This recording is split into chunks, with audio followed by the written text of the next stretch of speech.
Today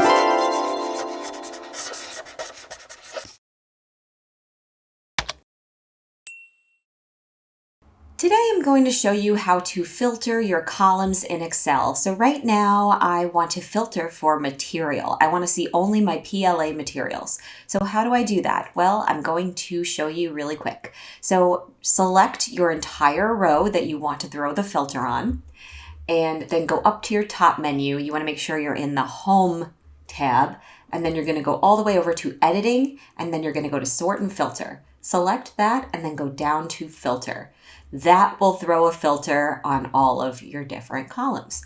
So now I can select that drop down. It will give me all of the different options within that column. I'm going to unselect all, and now I can select the ones that I want to filter for. So you can select more than one if you're looking for that, but I only need one, just PLA. So I'm going to select OK after that. So now it's filtered, which is awesome. I can see all my PLA. What if I want to filter it again? What if I want to go over here, and after I've already filtered for PLA within this group, I want to filter for just number 5s within that? Well, you can do that. So after your first filter has been applied, you can grab a second one and then filter accordingly. But remember to filter in order of what you need. So if I want only PLA and then 5, I need to filter in that order.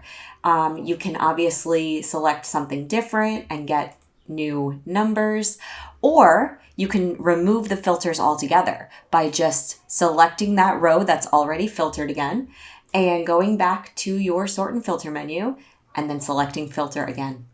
That will undo it. So that's it. Now I have all my information available again, and I can filter it again. I can sort everything, and that's for another video. So join me on my Excel playlist where I teach you tips and tricks within Excel. Thanks.